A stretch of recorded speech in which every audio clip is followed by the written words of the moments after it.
जय हिंद, वंदे मातरम। दोस्तों आज की इस वीडियो में हम लोग क्लास 11 का ज्योग्राफी का मॉडल पेपर 1 का कंप्लीट सॉल्यूशन करेंगे, जो कि आपके बोर्ड एग्जाम्स के लिए बहुत ही ज़्यादा इंपॉर्टेंटफुल रहने वाला है। ठीक है दोस्तों, आप सभी को पता होगा कि जैक के द्वारा जो है ये मॉडल सेट 1 जारी कर दिया गया है और ये ज्योग्राफी का मॉडल सेट 1 है। ठीक है, तो दोस्तों बहुत सारे ऐसे क्वेश्चन होते हैं दोस्तों जो कि बोर्ड एग्जाम में हूबहू मॉडल सेट से क्वेश्चन पूछे जाते हैं। ठीक है, तो आप समझ सकते हैं कि कितना इंपॉर्टेंट है आपके एग्जाम्स के लिए मॉडल पेपर। ठीक है दोस्तों, इतना दिन आप क्या पढ़े नहीं पढ़े कोई भी मायने नहीं रखता, लेकिन दोस्तों अब आप इतना कम समय में क्या पढ़ रहे हैं ये आपके लिए काफी ज़्यादा इंपॉर्टेंटफुल रहता है। ठीक है, और दोस्तों अब आपको वही पढ़ना है जो आपके बोर्ड एग्जाम्स के लिए इंपॉर्टेंट है। ठीक है, लेकिन दोस्तों यहाँ पे इस वीडियो स्टार्ट करने से पहले यहाँ पे कुछ निर्देश दिए गए हैं। चलिए हम लोग सब कुछ जान लेते हैं। तो दोस्तों आपको टोटल कितना मार्क्स का एग्जाम होने वाला है? तो टोटल 40 मार्क्स का आपका एग्जाम होगा। ठीक है, सभी प्रश्न अनिवार्य, यानी दोस्तों आपको हर एक प्रश्न का आंसर आपको देना अनिवार्य है। प्रत्येक प्रश्न के लिए एक अंक निर्धारित है, यानी दोस्तों हर एक क्वेश्चन के लिए आपको एक एक मार्क्स दिया जाएगा। ठीक है, प्रत्येक प्रश्न के 4 विकल्प दिए गए हैं दोस्तों, जिसमें से आपको सही विकल्प का चयन करना है। दोस्तों आपको 4 ऑप्शन दिए जाएंगे, जिसमें से जो भी आंसर आपको सही होगा उससे आपको OMR सीट पे आपको सही कर देना। ठीक है, अगला पॉइंट में क्या बोला गया है कि गलत उत्तर के लिए कोई भी अंक नहीं काटी जाएगी, यानी दोस्तों गलत यदि आप किसी क्वेश्चन का आंसर कर देते हैं तो उस जो क्वेश्चन गलत करेगा उसका मार्क्स काट जाएगा। ठीक है, लेकिन उसके अलावा दोस्तों एक्स्ट्रा कोई भी मार्क्स नहीं कटेगा, यानी माइनस मार्किंग यहाँ पे नहीं है। ठीक है, तो ये सभी निर्देश था दोस्तों, इसी के अकॉर्डिंग आपको एग्जाम्स होगा। तो चलिए वीडियो को स्टार्ट करते हैं। और पहला प्रश्न आपसे क्या पूछा गया दोस्तों आपके मॉडल पेपर का, कि भौगोलिक अध्ययन के क्रमबद्ध उपागम को किस भूगोलवेता ने प्रवर्तित किया था? तो राइट आंसर हो जाएगा दोस्तों ऑप्शन नंबर ये, एलेक्जेंडर वान हम्बोल्ट। ठीक है, ऑप्शन ये सही उत्तर हो जाएगा, एलेक्जेंडर वान हम्बोल्ट। अगला क्वेश्चन है कि निम्नलिखित में से कौन सा विषय कालिक संश्लेषण कहलाता है, यानी आपको बताना है इनमें से कौन सा विषय है, कौन सा सब्जेक्ट है जो कि कालिक संश्लेषण कहलाता है। तो इतिहास यानी हिस्ट्री जो है दोस्तों ये कालिक संश्लेषण कहलाता है, या ऑप्शन बी सही उत्तर हो जाएगा। अगला प्रश्न है कि पृथ्वी व सूर्य की औसत दूरी कितनी? दोस्तों पृथ्वी से सूर्य की औसत दूरी की बात करें तो कितना किलोमीटर है दोस्तों? तो 14,95,18,000 किलोमीटर सूर्य से पृथ्वी की औसत दूरी है, यानी ऑप्शन नंबर ये सही उत्तर हो जाएगा। दोस्तों यहाँ पे जितने भी क्वेश्चन बताए जा रहे हैं ये सभी क्वेश्चन आपके बोर्ड एग्जाम के लिए बहुत ज्यादा इंपॉर्टेंट है, इसलिए दोस्तों आपको वीडियो को लास्ट तक देखना है और हर एक क्वेश्चन को अच्छी प्रकार से याद कर लेना है। ठीक है, क्योंकि दोस्तों यहाँ से बहुत सारे क्वेश्चन आपके बोर्ड एग्जाम में पूछे जाएंगे, इसलिए मैं आपसे एक ही रिक्वेस्ट करना चाहूंगा, आप चैनल को सब्सक्राइब करें या ना करें, लेकिन दोस्तों वीडियो को लास्ट तक जरूर देखिएगा। ठीक है, अगला प्रश्न क्या पूछा गया है कि निम्न में से कौन सा तत्व वर्तमान वायुमंडल के निर्माण व संशोधन में सहायक नहीं है? तो राइट आंसर हो जाएगा दोस्तों ऑप्शन नंबर 4 का, ऑप्शन नंबर सी विभेदन। ठीक है, विभेदन राइट आंसर हो जाएगा। अगला क्वेश्चन है कि दक्षिण अफ्रीका में सोने की खान कितनी गहरी? दोस्तों ये जो दक्षिण अफ्रीका में सोने की खान है ये टोटल कितना गहरा है? तो सही उत्तर हो जाएगा दोस्तों ऑप्शन नंबर यहाँ पे बी, 3 से 4 किलोमीटर गहरा है, यानी option number B right answer हो जाएगा। अगला प्रश्न है कि गुरुत्वाकर्षण बल ध्रुवों पर अधिक और भूमध्य रेखा पर कम क्यों होती है? दोस्तों ये जो ग्रेविटेशनल फोर्स है ये ध्रुवों पर अधिक और भूमध्य रेखा पर कम क्यों होता है? तो सही उत्तर हो जाएगा पृथ्वी के घूर्णन गति के कारण दोस्तों ध्रुवों पर अधिक और भूमध्य रेखा पर कम होता है ग्रेविटेशनल फोर्स। ठीक है, अगला प्रश्न है कि स्थल मंडल की मोटाई या गहराई कितनी होती है? दोस्तों ये जो स्थल मंडल की मोटाई है या फिर गहराई है ये कितनी होती है? तो सही उत्तर हो जाएगा दोस्तों ऑप्शन नंबर यहाँ पे ये 7 का ऑप्शन नंबर ये 200 किलोमीटर। ठीक है, 200 किलोमीटर राइट आंसर हो जाएगा। अगला प्रश्न है कि भूगर्भ में ध्वनि तरंग के समान चलने वाली तरंग को क्या कहलाती है? तो सही उत्तर हो जाएगा प्राथमिक तरंग। ठीक है, प्राथमिक तरंग यानी राइट आंसर हो जाएगा। ठीक है, अगला क्वेश्चन जो कि बहुत ज्यादा इंपॉर्टेंट क्वेश्चन है दोस्तों, कि रिक्टर स्केल से क्या मापा जाता है? दोस्तों रिक्टर स्केल जो है इससे क्या मापा जाता है? तो सही उत्तर हो जाएगा दोस्तों भूकंप की तीव्रता। ठीक है, रिक्टर स्केल से क्या मापा जाता है? तो भूकंप की तीव्रता। ठीक है, ये आपको याद रखना है दोस्तों। और यदि पूछा जाए कि भूकंप का अध्ययन क्या कहलाता है, तो भूकंप का अध्ययन को दोस्तों सिस्मोलॉजी कहते हैं, ये भी आपको याद रखना है।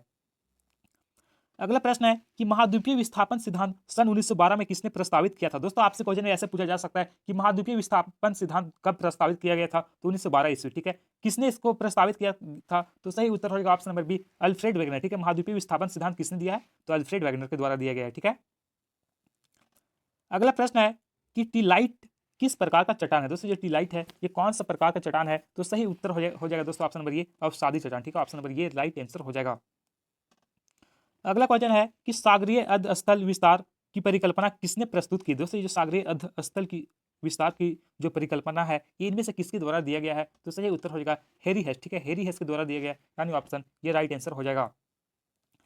अगला क्वेश्चन है कि पोलर फ्लाइंग बल निम्नलिखित में से किससे संबंधित है? दोस्तों जो पोलर फ्लाइंग बल है ये निम्नलिखित में से किससे संबंधित है? पृथ्वी का परिक्रमण से, पृथ्वी का घूर्णन से, गुरुत्वाकर्षण से, या फिर ज्वारीय बल से? तो राइट आंसर हो जाएगा दोस्तों ऑप्शन नंबर यहाँ पे 13 का ऑप्शन नंबर बी, पृथ्वी के घूर्णन से संबंधित है पोलर फ्लाइंग फोर्स। ठीक है,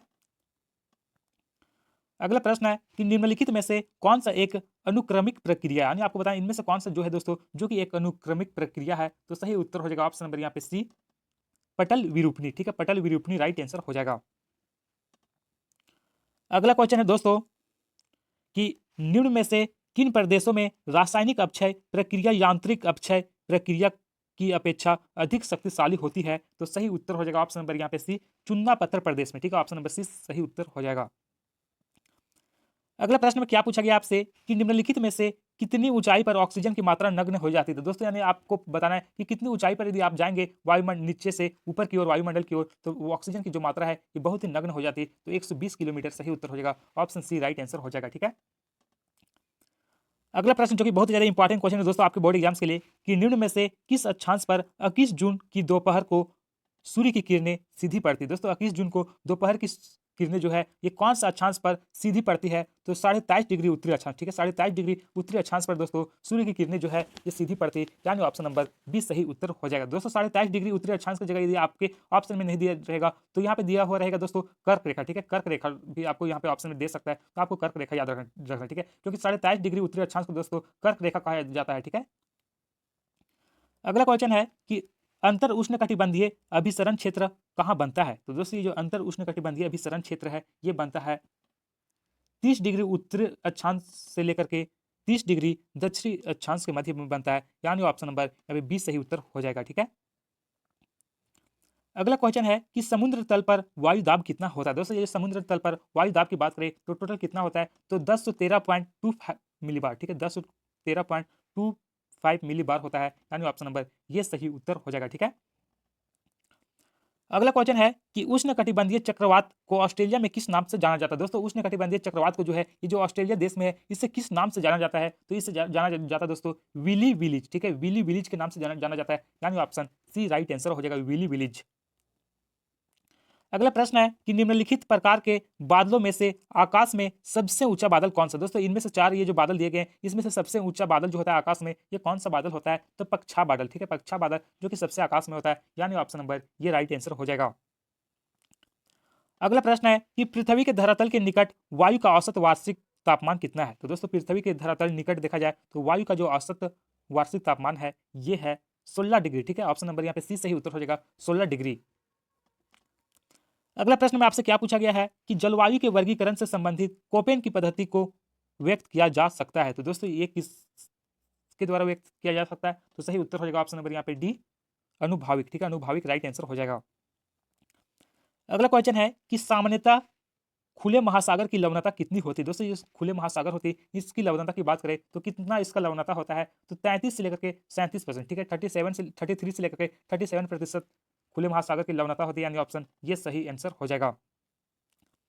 अगला प्रश्न है कि निम्न में से कौन सा सबसे छोटा महासागर है? दोस्तों यदि आपसे सबसे छोटा महासागर पूछा जाएगा तो राइट आंसर हो जाएगा आर्कटिक महासागर। ठीक है, आर्कटिक महासागर दोस्तों सबसे छोटा महासागर है। ठीक है, और यदि क्वेश्चन में पूछा जाए कि सबसे बड़ा महासागर कौन सा है दोस्तों, तो प्रशांत महासागर जो कि सबसे बड़ा महासागर है। ठीक है, तो ये भी आपको ध्यान में रखना है, प्रशांत महासागर। ठीक है, उसके बाद कौन सा महासागर है सेकंड में दोस्तों? तो सेकंड में हिंद महासागर, थर्ड में अंटार्कटिक महासागर और फोर्थ में आर्कटिक महासागर, ये आपको याद रखना। ठीक है, आपके अगले क्वेश्चन में आपसे क्या पूछा गया दोस्तों कि फंडी की खाड़ी कहाँ स्थित है? दोस्तों फंडी की खाड़ी की बात करें दोस्तों तो ये कनाडा में है, यानी ऑप्शन नंबर ये सही उत्तर हो जाएगा कनाडा। ठीक है, अगला क्वेश्चन जो कि बहुत ज्यादा इंपॉर्टेंट क्वेश्चन है दोस्तों, आप सभी लोग इस क्वेश्चन को भी कर लीजिएगा कि पृथ्वी पर अपसौर की घटना कब होती है? दोस्तों अपसौर से और उपसौर से, ये दोनों क्वेश्चन में दोस्तों आपके एग्जाम में एक क्वेश्चन जरूर आएगा कि पृथ्वी पर अपसौर की घटना किस तिथि को होती है। ठीक है, तो अपसौर कहने का मतलब यह कि दोस्तों कि पृथ्वी और सूर्य की सबसे अधिक जो दूरी होती है उसे अपसौर कहा जाता है। ठीक है, और सबसे जो पृथ्वी और सूर्य की सबसे जो निकट होती है दूरी उसे उपसौर कहा जाता है। ठीक है, तो यहाँ पे अपसौर आपसे पूछा गया क्वेश्चन में, तो राइट आंसर हो जाएगा 4 जनवरी। ठीक है, 4 जनवरी को दोस्तों पृथ्वी और सूर्य सबसे दूर होते हैं। ठीक है, और दोस्तों राइट आंसर हो जाएगा तो ऑप्शन नंबर डी 4 जनवरी। सॉरी दोस्तों इस क्वेश्चन का जो राइट आंसर हो जाएगा दोस्तों 4 जुलाई राइट आंसर हो जाएगा। अपसौर किस तिथि को होता है? तो 4 जुलाई, और उपसौर पूछा जाएगा तो 3 जनवरी। ठीक है, उपसौर कब होता है? 3 जनवरी को, और 4 जुलाई को अपसौर। ठीक है, अगला क्वेश्चन में क्या पूछा गया है कि मानव अनुवांशिक रूप से किस प्रजाति से संबंधित है? दोस्तों ये मानव जो है ये अनुवांशिक रूप से देखा जाए तो कौन सा प्रजाति से संबंधित है? तो होमोसेम्पियन। ठीक है, होमोसेम्पियन सही उत्तर हो जाएगा, ऑप्शन नंबर बी होमोसेम्पियन। ठीक है, ये आपको याद रखना है। अगला प्रश्न में आपसे क्या पूछा गया है कि भारत की उत्तर से दक्षिण इसकी वास्तविक दूरी कितनी है? तो दोस्तों भारत की बात करें उत्तर से दक्षिण की लंबाई कितनी कितनी दूरी है दोस्तों, तो सही उत्तर हो जाएगा दोस्तों 3214 किलोमीटर, ठीक है। 3214 किलोमीटर उत्तर से दक्षिण की लंबाई है। और यदि पूरब से पश्चिम की ओर लंबाई पूछा पूछा जाए आपसे एग्जाम में, तो 2933 किलोमीटर, ये भी आपको याद रखना, ठीक है। 2933 किलोमीटर पूरब से पश्चिम और उत्तर से दक्षिण पूछा जाए तो 3214 किलोमीटर, ठीक है, ये आपको याद रखना है।